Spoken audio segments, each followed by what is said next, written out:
But in true reality, if you are not taking care of yourself and finding a way to make sure that you're taking care of yourself, especially in a pandemic, you are failing your team because everybody sees what you do and how you do it. If we don't do that, we start the day at like a level 5. And then when people come and need things from you, or they need you to be putting energy forth towards different avenues, you barely have enough to be giving it to them, let alone then you come home where you're transitioning from that work to home dynamic, and your kids, your spouse, your friends get a shell of who is left because you did not take the time to really focus on yourself. So here we go. Welcome to T.O.A. Storytellers, everybody. My name is Todd, and on this podcast, in addition to being a court reporting agency, we bring you workers' comp news and interviews so you can be informed about what's happening in the work comp industry. If you have a deposition, please check out our main website at toddolivis.com. Or if you need CEUs, please check out toauniversity.com for our latest seminars. Or if you just want to listen to this podcast, leaving us a kind review is much appreciated. Okay, on today's podcast, Claire Muselman has been instrumental in promoting the welfare of workers and equipping them with the resources they need to be productive and live well. As the Director of Workers' Compensation Claims Department at Continental Western Insurance Companies, Claire has changed the way workers' claims are processed. With over 15 years of experience in this field, she has helped shift the focus from injury to recovery through her innovative program of the Workers' Recovery Unit. And in this interview, I want to learn more about Claire's career and her passions, some of the ups and downs, lessons learned, and all that. So without further ado, Ms. Claire Muselman. Hello. Thank you, Todd. Hello. Hey, I heard from a great source that you're aiming to be one of Iowa's future senators. Is that true? I would love to be one of Iowa's future senators. All right. So I did some reconnaissance on you. So for our listeners, I've never met you. I've found you on LinkedIn because you were kind of everywhere on there. One of my clients had liked one of your posts way back last year or something like that. So then kind of came under the radar from that. And then I saw the podcasting, and of course in the workers' comp space, you're highly visible and active. You physically live in Des Moines, Iowa. I do. Okay. How's the weather there today? Today, it's amazing. And so I have to laugh. Tuesday, I think it was last Tuesday, pretty sure the days are starting to flow together. It was negative 36 degrees with wind. What? As I look outside right now, it is sunny and 61. Wow. What a shift. What a swing, right? And then we wonder why everyone has allergies right now. But it's funny. How is it humanly possible even to survive at negative, whatever you said, 130? Like a 100-degree swing. Pretty crazy. Yeah. But it's beautiful and sunny, and it makes everybody a little bit happier as we move into spring, because we get to appreciate, I will say, while we have those really cold days, they make me very appreciative of the seasonal changes. Makes me happy. Yeah. So we'll talk about your day job and also the extracurricular kind of stuff that you're kind of doing, because you're speaking, you're writing, and you're podcasting and all this stuff. Yeah, and I'm teaching at Drake University, which is also amazing because you get a different perspective from students. Yeah, there's a lot of fun stuff. Oh my gosh. Okay, so right now you're physically at work. I'm physically in the office right now. In the office, okay. Was Iowa now? Yeah, I was going to ask, were you guys shut down and just now reopening, or what's the... sent everybody home. I believe it was March 19th of last year, and then just a handful of leaders stayed in. I did stay in at that point. Mm-hmm. And then they sent us home at around the holidays so that nobody would interfere with our support staff that are integral with multiple of the Berkeley companies. Yeah. And so we were able to return, I believe it was on Martin Luther King Day, and it was awesome to come back. Yeah. And then it is like myself, and then there's one gentleman that's sitting probably about 12 feet away from me right now. Okay. And then there's not a lot of other souls around right now, but I overlook this beautiful lake that's actually in the shape of a dove. And it's really fun for me to be in the office because I need that separation. Yeah. Yeah, we all do. I mean, I'm sitting at home right now. I'm in my home office, and this is where we've been pretty much remotely now since March of last year. I think your screen might be stuck a little bit, but can you still hear me? I can still hear you. Okay. Yes. And so, yeah, I'm at home right now, and where I've been on this couch in my little office / studio for over a year, or almost a year now.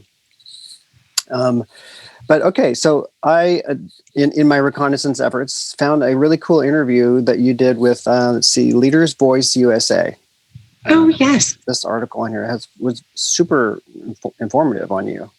He did a fantastic job. Yeah, it's really long and very. We had a really good time. That's where my introductory piece came from. I kind of stole it from that guy or that person. Yeah, he's great. But how did you get into comp, by the way? So this is funny. This story makes me laugh. So I went to the University of Iowa and fully intended on becoming an attorney afterwards. Mm-hmm. A couple things with that, but I planned on becoming an attorney. It was homecoming week when I had to take the LSATs, and well, you have a couple options. You can stay in and study, or you can enjoy your college life. And I might have chosen to do the other. Mm-hmm. So I did not score very well on the LSAT, and I ended up graduating from Iowa. I graduated in 3 years and then spent the summer in Europe. And when I came back, I had run into my doubles partner from tennis, her father, and I ran into each other when I was bartending at a small town bar. Mm-hmm. And he said, "What are you doing?" And I said, "I just graduated. I just came back from Europe. I got to get a big girl job or figure out if I'm going to go to law school or what I'm going to do next." And he said, "Well, if you're going to be a lawyer, if you really want to do this, why don't you come intern at my law firm and see if that's truly what you want to do? Because you might find out that is not what you want to do." Mm-hmm. And so that is kind of how we just went and kicked it off right there. And it was a good experience. It was funny. It gave me a massive addiction to coffee.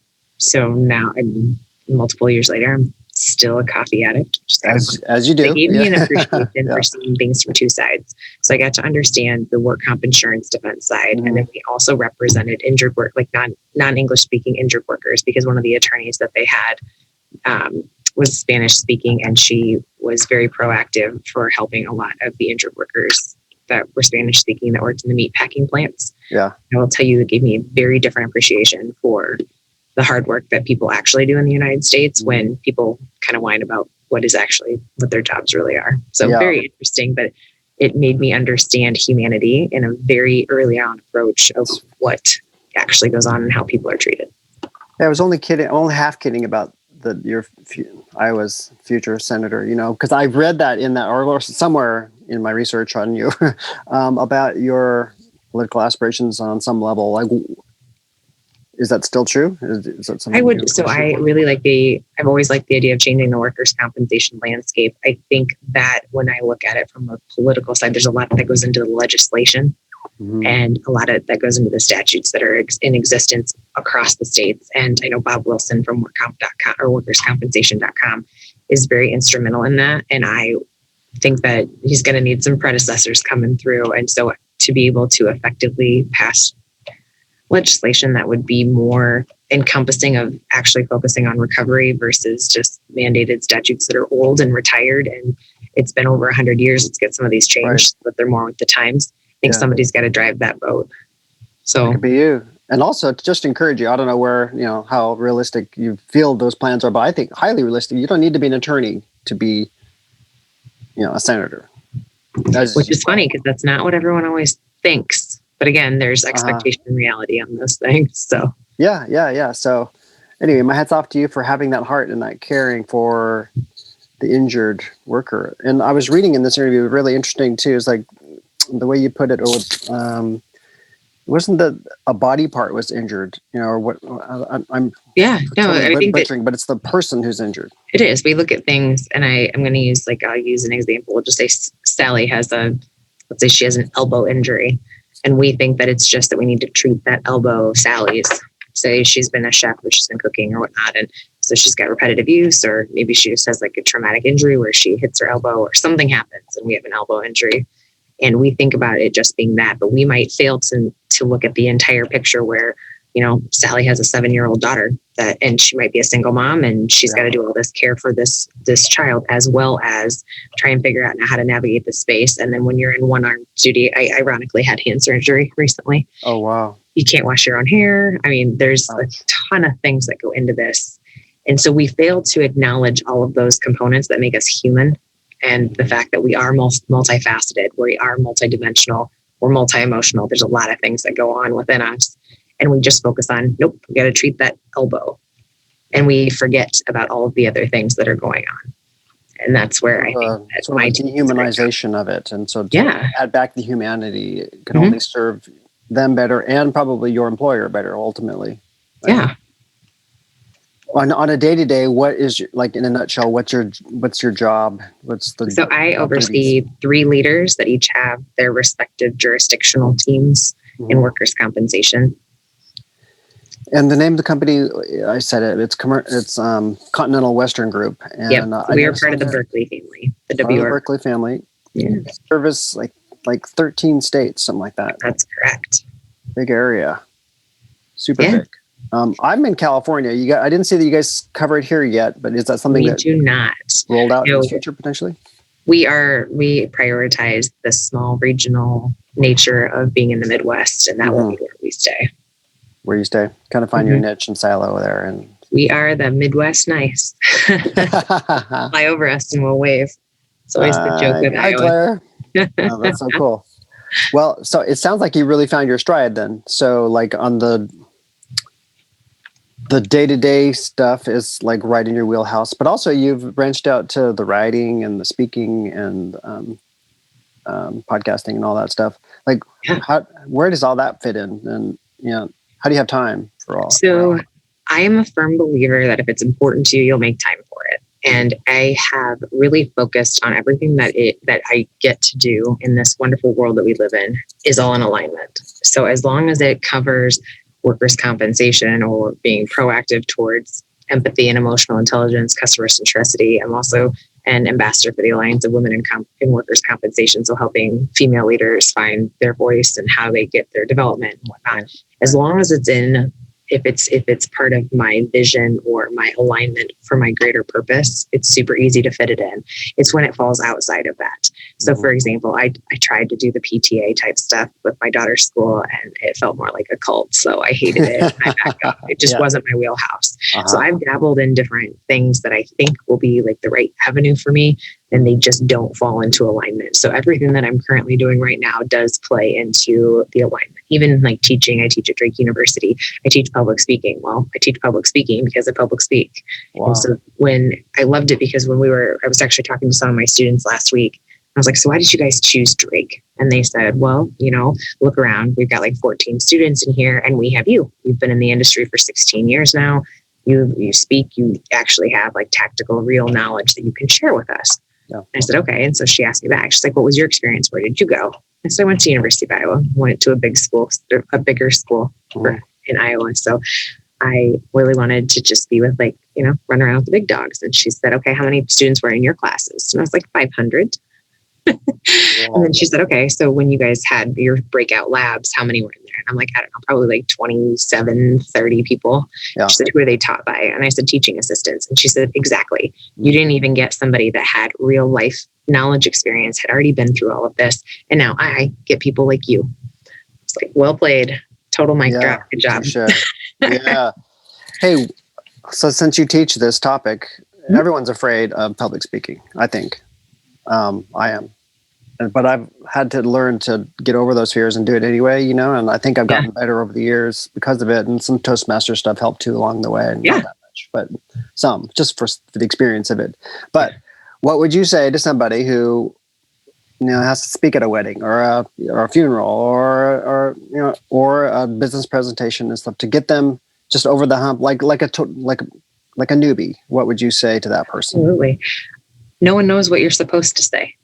I think that's one of the greatest things about public speaking. People want to hear what you're saying because they want to hear your voice. Mm-hmm. And a lot of times we plan these things out. And I see this in my students where they'll try and memorize things. I have no idea what you're planning to say. Yeah. But as long as you come across clear and you're able to draw the right themes, the individual words don't necessarily matter. I believe in cultivating or evoking emotion when you're speaking, because if you can tie it back to something that can evoke emotion within other people, they're more likely to memorize it. People get really hung up on specific words. And we fail all the time. I had a public speaking presentation yesterday morning, and I laughed because I know I messed it up. There were numerous times that I did not say what I wanted to say. Yeah. And I laughed because a couple of the emails that came through today were like, man, your presentation was so great yesterday. I'm like, oh, you have no idea how I personally feel about it, but that's so great. I'm glad you were able to take something away from it. That's wonderful. And so I think we're really hard on ourselves. Mm-hmm. But when we talk about practicing, I am one that I will practice the highlighted bullets. Mm-hmm. I do not practice it fully because I want it to be authentic, genuine, and I want to give you my entire energy. And I believe that the more we rehearse things, the less they feel that authentic energy. And that's what makes people want to go hear people speak. They want to feel the passion. They want to feel what you're saying. And I think that is one thing that I'm trying to get that with my students. I'm like, I want you, when you guys come up here and you're going to present, like last night, they had to present to me. I was the board of Lollapalooza. Mm-hmm. Who do you want? Who's going to be my headliner? Yeah. And so I wanted people to come in and take up space and show me your passion and really come take up your space with your energy. Mm-hmm. And it was awesome. There was one group that walked in and they all started dancing. I was like, this is perfect. See, this fills the room. Yeah. And so true. I totally resonate with what you're talking about. I did a few years back. I decided I was going to go speak at court reporting schools because that's my background, the court reporting side of law. And so I booked myself around California to go drive around and speak to these students, and I had this whole speech that I wrote. I typed it up first, right? And then I memorized it almost verbatim, and I practiced it for weeks. And so then I got there and I was nervous, and I delivered it like note for note. And it was just like crickets. Like nobody connected if they thought, oh, cool speech you just recited to us, And then I'm like, I felt totally humiliated. And then as I grew as a public speaker, I decided, well, I'll just do bullet point notes, right? And so then I had a little card with little things and I would memorize those. And that was better.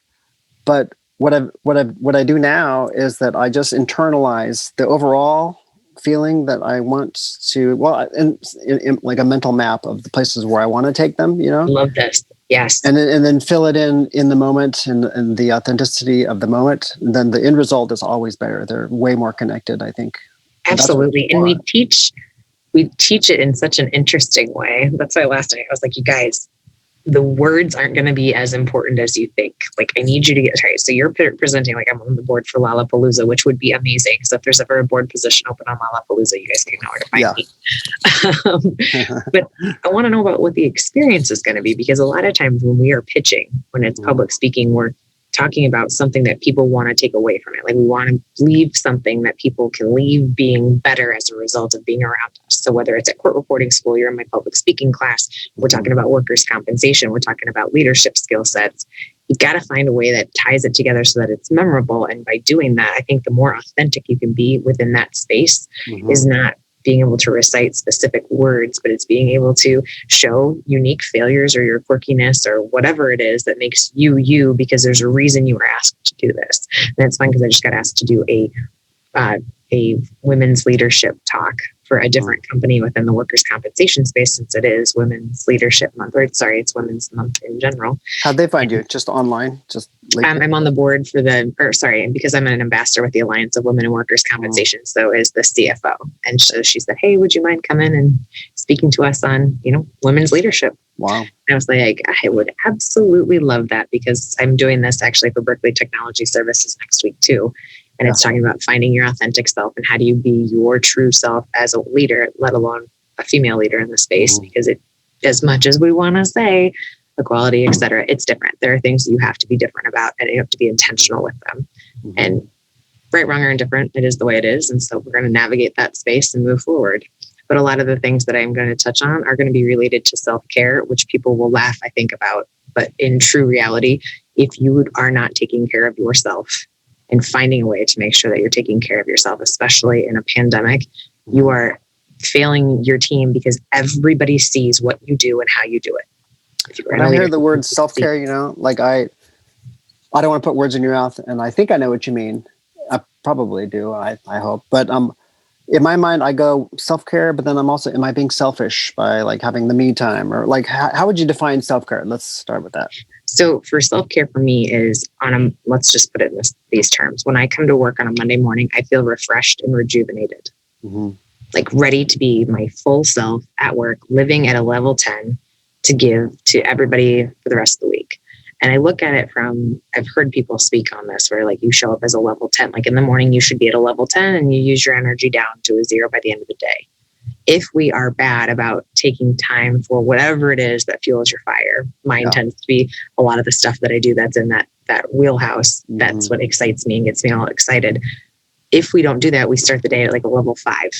And then when people come and need things from you, or they need you to be putting energy forth towards different avenues, you barely have enough to be giving it to them, let alone then you come home where you're transitioning from that work to home dynamic, and your kids, your spouse, your friends get a shell of who is left because you did not take the time to really focus on yourself. And I'm working on the workaholic side of things. However, I have literally run myself into pneumonia before, where I ended up being like out of work for 2 weeks because I just was going. And the older I've gotten, the more I realize that there has to be a balance. And as much as we talk about a balance, what works for you, Todd, might not work for me, and what works for me might not work for you. So when we look at how do we refresh ourselves and how do we take time for ourselves, the work-life balance is not necessarily going to be an 8-hour workday. Like I get way more vibes from maybe a 10-hour workday one day and an 8-hour day the next, but it works for me. And that's where I think that we try to cultivate these blueprints of one size fits all, but it's okay if you and I have different blueprints that work for us. It's almost like thinking about it. It's really smart too, what you just said, like thinking about it like a gas tank that you fill up with certain things, and also realize that there's things that debit out of it too. Like for you, PTA maybe wasn't a win-win because it sucked out energy and, wasn't in your wheelhouse, as you said. So for me, it didn't align with my purpose. Yeah. Like for me, when I had given up, I wanted to be a rock star when I was growing up. So I had like my long hair and I was in bands and stuff, and I loved music, In fact, I still have a home studio. I'm sitting in here right now. But for a number of years, I just put it away, cut my hair, and just focused on work, this business, actually, my day job. But I realized for some reason I was getting depressed, like Sunday night blues would happen to me. I would hate thinking about having to start Monday morning all over again, And then once I started doing music again, all of a sudden that went away. Like somehow just doing the music, and it doesn't even to be a vocation kind of approach. I'm not trying to be a rock star, but just doing the music somehow really releases something inside of me that then recharges me so that I can be out of 10, for work. So. I love that. So when I was at the University of Iowa, I was a political science major, and we tend to argue quite a bit. So I counteracted that by being a dance minor. So I would Monday, Wednesday, Friday go argue with my friends, and then on Tuesdays and Thursdays I would be in the dance studio all day long. And it really worked for like a left brain, right brain thing for me. And I understand what you're talking about from the music stance, because there's something about that just it really showcases like art, and it helps me feel like connected and whatnot. And I still dance around my house all the time, but I think that there is something to that of having something that's different. That's a different outlet. It's a different way to think. It's a different way to feel. Feel alive. Different things that make you come alive. And so when we talk about like the writing, so the writing came about because I just finished my doctorate. So, that was really fun. That was almost 5 years of writing academically, and I wanted something different. So as I was wrapping it up, well, not wrapping it up, but I was wrapping up my courses, I had approached workerscompensation.com to start. And I just said, hey, I need an avenue to write. I need to write something different that is not academic writing. And they were like, sure, we can give you a monthly spot. And I was like, perfect. And then Just Begin magazine came out this past June, and it's different. It's again in the workers' compensation space, but it's much more about self-care and healing and how do you take care of yourself. And I've written very authentically for that, but that gets a lot more into like my personal soul of who I am and who I am in the space and why I've been here. I've been very open over the past probably few months about I was a foster child to adopt. The workers' compensation system reminds me a lot of the foster adoption system, because I feel like there's a lot of broken components between both of them. And it's my job to help be the bridge that makes people feel more whole in those spaces. So I also believe in putting your money where your mouth is, or walking the talk. And so now I'm becoming a court appointed special advocate for kids, because I've been in your shoes, know what it feels like to be in the space. And I'm going to be here to help you along through it, because I believe that there's a special place that we all are given in this world to bring others with us, where it's adding another seat at the table, finding ways that people don't have to go through the same thing you did, and you can make people's lives better because they got to interact with you. This is kind of what we do with our workers recovery unit. Our whole team functions on the path of you should feel great. You're lucky that you got to be with the workers recovery unit, because we're going to help you through this, and you're going to do it with us. We're going to do it together. We're going to get you on this road to recovery together. It's real advocacy. Yeah. And I joked earlier because I was talking to someone else about advocacy, and I was like, it's almost more than that. It is really going down to that deep human to human connection. It's not an advocacy model. It's literally at the core of how you function as a human being, and getting into that Maslow's hierarchy, looking at psychosocial issues, figuring out who this person is at their core. What is going to be the triggering factors that would set them apart from a normal person healing? And what can I do from my seat with my scope of control to make a difference so that that person feels more whole on the outcome? Because a lot of times injuries can be debilitating for an extended period of time, or there's extenuating circumstances where you're never going to be 100% again. But what can I do to at least make sure that we have done everything in our power to get you there? You just have to meet us halfway. So you were adopted. Do you know your biological family or no? I did the 23andMe. I have met my father's side. Wow, I do not know who my mother is. Okay. And how much of that informs like who you are today? Like, is it incalculable? I would say it's a moot point. Yeah. I met them last year, so it's still new. I have a half brother, and I think that has been interesting because I think family is just an absolute amazing concept to me for a plethora of reasons. But he's my half brother, and we come from the exact same dad. Literally have nothing in common. So it's really interesting. Geographically close or like far away? Illinois. He's in Illinois and I'm in Iowa. So we're not super far by any means, but just very different upbringings and different lives. And it's just interesting how you can share. So the whole nature versus nurture thing is very interesting to me. But I look at it in this stance. So my adopted family, not close at all either. And so when I look at the workers recovery unit, we really did become a family. Yeah. And when I asked the team originally, I'm like, why do you think why did I do this? Like, why did I feel like this was necessary? Yes. And one of our leaders said, you needed a family, so you built one. And it was like the hardest thing I've ever heard, because it's kind of one of those like gut wrenching things where you're like, ugh. But it's also staring you right in the face too. Like gross. Obvious. Yeah. And I have a daughter that I joke that I don't call her my family. I call her my appendage, because we are that close. That How old is she? She's 12. Oh, wow. So I laugh for anyone that's listening that's thinking, oh, you just wait, here come those teen years. Mm-hmm. Yeah, you could be right. No, it'll be challenging. It'll be awesome too. I have a 12-year-old son and a 22-year-old daughter. So I've big gap. You've survived. You made it through. I made it through. And the appendage. That's the word. I'll have to think if that applies to me or appendage. No, my kids are great. And I also listened to one of the podcasts that you did with some group. There's one I found where you said that you were traveling a lot, like prior to COVID, must have been doing a lot of travel, and you realized that you were missing too many games. Yes. So this would have been why I came to Continental Western Group. So I used to do the sales and marketing side for RTW Absentia, which I loved my experience with that group. Mm-hmm. They've since dissolved at this point, but we got to learn so much on the science behind why people think and act and do what they do. It was the basis for the workers' recovery and a lot of it, because we had so much education around psychosocial issues and how to help people overcome their obstacles. And it was fascinating. Like I loved learning about, they were rolling out a new program where around the time I was leaving, about like the opioid enhancement program, and how do you talk to an injured worker who is on narcotics? Because a lot of the times the opioids actually aren't helping treat the pain.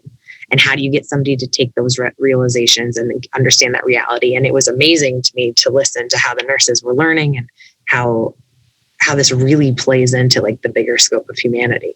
And so, I had missed 23 out of 30 games of my daughter's softball that season when I was finally hitting like a wall. And this wonderful woman named Becky Kenyon, who was the chief claims officer at Continental Western at that time, and she's now at Amerisher, had called and said, "Do you want to land?" And I said, "I absolutely want to land. I'm missing too much of my daughter's life." And it was our chief financial officer currently here at Continental Western that sold it for me. When I was interviewing with her, I said, "All right, you've got 2 kiddos. Do you know how many games have you missed?" And she said, "None." And I was like, "But you're the chief financial officer. I mean, that's got to have a lot of responsibility." And she said, "Yeah, but this company lets me put my family first." Wow. And I thought that was super powerful. And then it was like signed, sealed, and delivered from that point forward. And I have not missed anything of hers to this point. Well, COVID took care of a lot of that too. But yeah, what year was that you came aboard there? 2017. Okay, so about 3 or 4 years now. Yeah. So about 3 years, 3 and 8 months, and it's going well. It sounds like you love it there. I do. Good group. Yeah, you're right. Though COVID would have probably clamped down on the travel anyway. But I mean, this way you did it preemptively, and I'm sure investing in your kids is always the highest ROI, I think, in life. Maybe. So, can you notice a change in her since you've been around a lot more consistently? So her dad and I are split up, and so I never missed time with her. But now I don't. Like when she's got basketball games on weekends that she would not have normally been spending them with me, I don't have to ever miss anything. I can attend everything. Right. And we co-parent really well. He and his wife and I would consider us all friends.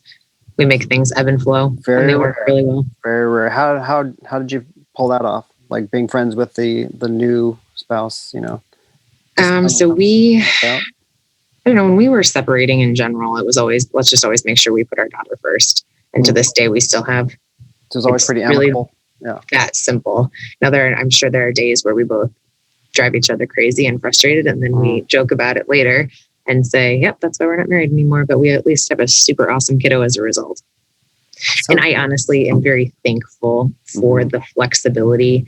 His wife has been instrumental. She was huge in me going to get my doctorate and making sure that if I ever had to be, because the doctoral program that I did does have a residency establishment once a year. Right. So she would always be super helpful during that time period. And then I had an opportunity to go speak internationally for the International Leadership Association. And she put me, I said, "Oh, I don't want to do that. I'm going to miss a couple of days." And she was like, "You would be a fool not to take advantage of this." So she's been a really good cheerleader in the back of my mind on a regular basis. So I don't know if you realize how rare that is, but I hear that quite a bit. The spouse of your ex is encouraging you to like better yourself rather than tearing you down or whatever the norm would be. You hear horror stories out there, but wow, super. No. So I luck out. She's also the best gift giver I've ever met in my life. Really? What do you mean? She just gives the best gifts. Like she always knows exactly what I don't realize that I want. It's funny. Shoot. Hey, what happened to your hand anyway? You mentioned you got surgery. Oh, so I've had a plethora of injuries over the years, which I think makes me really empathic in the workers' compensation space. With that, though, there's a ton of funny stories that go along with it. So this one in 2019, I was working out at Orange Theory Fitness, and it was the last day of the NIT tournament that Iowa was playing, because I remember going and meeting some friends to watch it after this happened. Yeah. I was running on an incline, and I was running at a 10.0, so it's not like I was running slow. I was like running, and I clipped my pinky finger on the side of the treadmill and thought I just dislocated it. I mean, I heard it, and I said, crunched it into the side of the rail or something? Yep, just the back part, and didn't think twice about it. I mean, it hurt, but then I moved to the next station and then I tried to do burpees, and I was like, "Oh, I think I really hurt my hand." So I get up and I grab my stuff and I leave, and I go to the urgent care center that's open because it's like 7 a.m. on a Sunday morning right now. And their x-ray tech didn't show up. So the doctor takes a look and she's like, "Oh, I think you just dislocated it. We're going to tape it, ice elevation, etc. and some ibuprofen." And I said, "Okay." So 2 weeks go by, and I'm actually hosting an Alliance of Women in Workers' Compensation event. It was our debut here in Iowa. So we had this big event with Smith Mills Law right after their symposium. And one of our surgeons comes up and he said, "What happened to your hand?" And I said, "Oh, I clipped it on a treadmill. It's just dislocated." And he said, "I don't think it's dislocated." And this was on a Thursday. He said, "Why don't you come see me tomorrow afternoon?" Yeah. I said, "Okay." So I went and I saw him, and he does his x-rays, and he's like, "You have a hand, your metatarsal is broken in 3 places. So I'll see you Monday night. We're going to get some surgery done." Yeah. I was like, "You have to be kidding me." And he's like, "I can't believe you've been walking around with a broken hand for 2 weeks." Oh, but you probably couldn't even bend it. I mean, you couldn't even use it probably, right? So it's the metatarsal part. Uh-huh. So it can't really, I mean, you kind of bend it, but it's not like I didn't really notice that that was, I mean, I could feel it clicking in there, but I didn't know clicking. That's never good. Was. Note to self, not clicking in the hands, not good. Yeah. So he fixes it. I get my cast off and I get back to Orange Theory and I'm doing burpees again and I break it in between the pins. Oh. So happy to say it is finally healed and they took the pins out. So that was what I had surgery for because they were driving me nuts. My body does not like hardware in it. So they're out. My hand is now flat. It looks perfect. I'm very thankful for Dr. Shumway and I will work them. Yeah. And if you're right-handed, I don't know if you're right-handed or left-handed, but that's a huge deal right there because that's your left hand, right? It was my left hand. I am right-handed, but I will tell you that I have had to employ people to come wash my hair. So my hair is my bestie when this kind of stuff happens, since this is now the second time we've been through this. There's actually people who you can hire to wash your hair? Like come to your house and wash your hair? No, I go to her studio. She's the girl that does my hair and whatnot. Oh. Yeah, so it does, like, I guess that feeds the empathy side. It's like you yourself have been injured and you realize, man, I'm not just this person with an injury. I'm also these other things. And it's just a good reminder. So it's a very good reminder. I've had a couple of them that sit on my desk now with my hardware. So they're always nice reminders of what it felt like. The worst was I had actually a work comp hip claim. Mm-hmm. And when I was going through the rehab process, the physical therapist and I were having a conversation one day and she said, you need to understand that this is going to be a lot harder mentally than it is physically. And I was like, I have been in work comp forever. I understand how this works. I have had injuries before. I've recovered. And she said, this one's a big one. It's your hip. Like this one's going to be hard.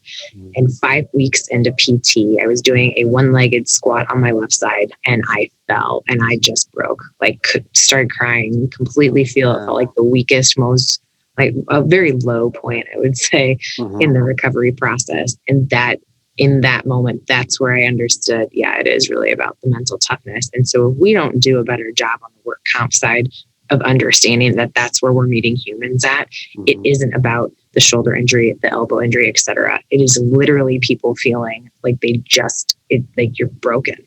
So I made it my mission to really focus on making people feel less broken at whatever point of their life that they're in.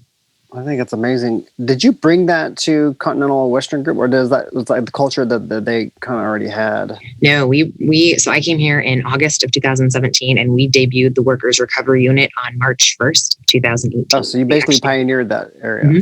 We just celebrated our 3-year anniversary. Well, congratulations! Very fun. That's so amazing. Yeah. Well, and they don't mind that you do podcasts in the middle of the workday with people across the country, I guess. You're my lunch hour today. Oh, really? Oh, well, thanks for using your time, your free time. Yeah, you got it. So you said you have your doctorate. Does that mean you're a PhD? My EDD.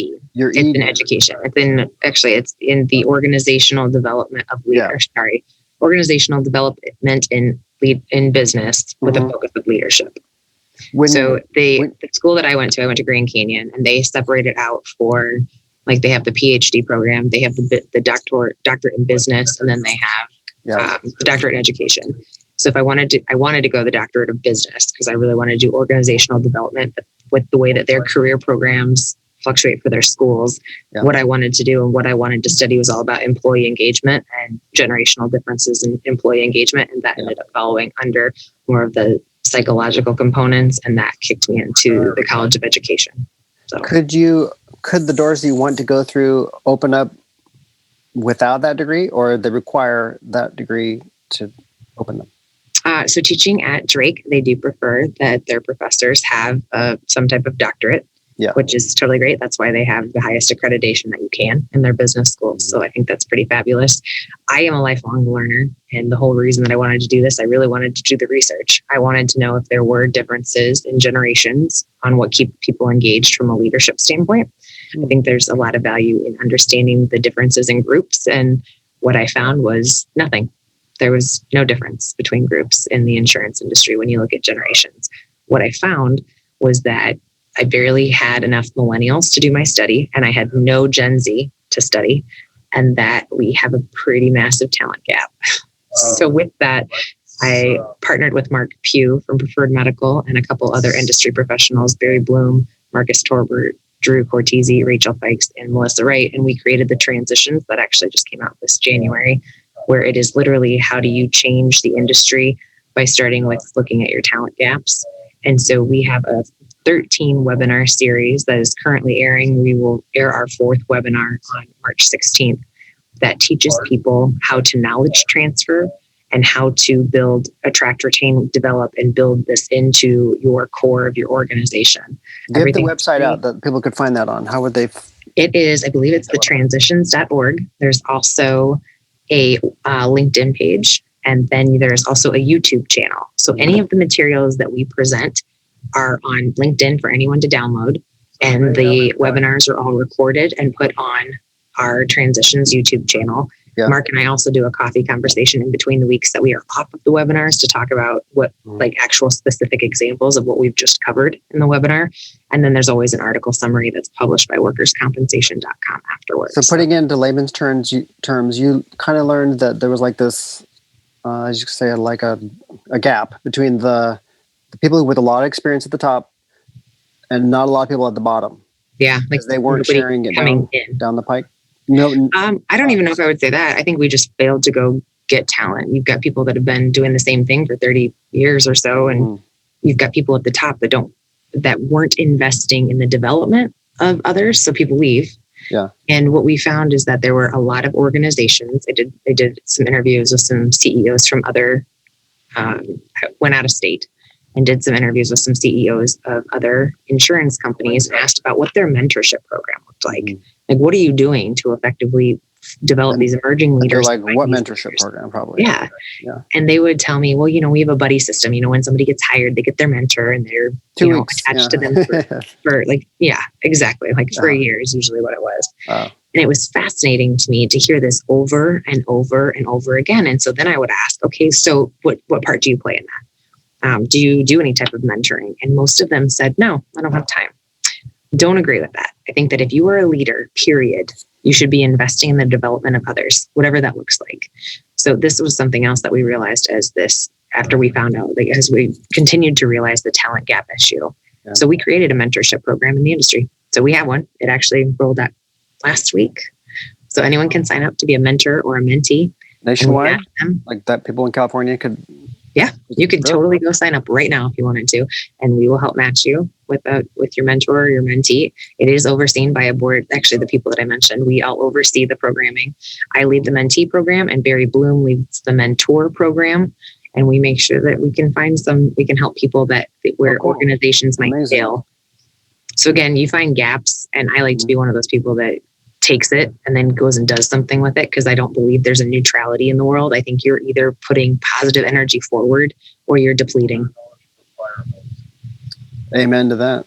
What is next for you that you are excited about this year? I know COVID may be waning or hopefully waning down or ramping up, So I have a podcast with with another Berkeley company. It's called the Just Data Claims podcast. And we are recording season 2 right now and are going to turn the first 2 seasons into a book.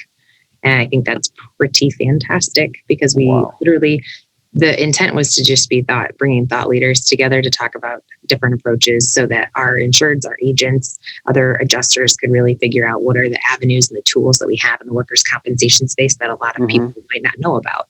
Well, the other thing that we kind of didn't think about the unintentional beauty behind this is that a lot of adjusters don't get to go to conferences, and this is pre-COVID. So you've got a lot of decision makers that go to conferences and see the tools, and they kind of decide what's going to come back to their organization or who they'll take meetings with or not. But there's a lot of resources that adjusters miss out on by not knowing that. And so we've been very strategic in who we've partnered with to talk about what's worked, because a lot of the people that we've brought on are a lot of tools that adjusters, no matter where you sit, no matter where you are in the United States, there are little tidbits that will help you make your job even better. You can then make better things happen for injured workers and feel a lot more gratification within your own scope of control. So the book will be basically transcripts of those interviews? Not transcripts. We're going to just make it a little bit more girthy into the topics that we've covered. We've covered subrogation, medical management, cool. Some of the basics. The one that just released this week, actually released Monday, is all about return to work. Mm-hmm. It's such an interesting topic for a lot of employers. And there's a lot of things that I think that employers either fail to acknowledge or fail to recognize that we could do a better job of highlighting for them. Amazing. How would people get connected with you? How would you like that? Do you have your own website, or is it through LinkedIn? We do not. LinkedIn is the best way to connect with us. And my co-host is Greg Hamlin from Berkeley Industrial Comp. And I think we balance each other pretty well. Oh, that's awesome. And if you the glitter and sparkles, and Greg's over here playing Dungeons and Dragons. So it's kind of fun. Well, in the show notes, I'll put a link to your LinkedIn, and so people can reach out to you. And you've got a lot going on. It's fun. You're definitely got a lot of energy and a lot of great positive initiatives going forward. I mean, I'm lucky to have spotted you a little bit and gotten this interview to get to know you better. So, did I forget anything that you wanted to bring up, or? I don't know. Let me think. Oh, Kids Chance. We do serve on the board of Kids Chance for the state of Iowa and Minnesota. And it is Kids Chance, if people aren't familiar with it, is one of the most amazing philanthropies within the workers' compensation. Well, it's probably one of the only philanthropies in the workers' compensation space, but really awesome organization. So children who have had a parent that has passed away as the result of a workers' compensation injury can apply for scholarships. And each 48 states out of 50 right now have Kids Chance chapters and offer scholarships to these kids. So there's another avenue to make sure that they are taken care of within this space. And it's pretty beautiful to see the success stories that come out of this. It is, yeah. Obviously, we have our chapters here too. Yeah, California is a good one. Yeah. There's fun activities, and there's always fun activities. That's the thing. I think every state finds a way that they can excel at them. And I know California has a great one, and I know they're tied really close with Work Comp Central and the Comp Laude Gala, and it's amazing what people are doing for that. In your former travels, did you ever come out to California and go to any of the California events, like the Comp Laude event? Or I'm a huge fan of Comp Laude. I think it is one of the coolest things, and what Kristen has done with it has been amazing. And, I think Mr. DePaul would be very proud of everything that she has turned it into at this point. Yeah, I think so too. Yeah, she was on this podcast with me, and she talked a lot about all that. Well, the way that they bring an injured workers perspective, and they bring out thought leadership, and they really do bring out thought leadership. I love hearing the People's Choice Awards every year. Everyone's stories are so powerful. Yeah. And that's how you really drive effective change, by showing up with your stories, and then how do you add and how do you create value within others and evoke their own stories. Well, I think you're doing all that. Thanks. Yeah. So, Clara Muselman, I appreciate you very much for coming on the T.O.A. Storytellers podcast. Thank you for having me, Todd. I really appreciate this conversation. You're so welcome. Hey, it's Todd.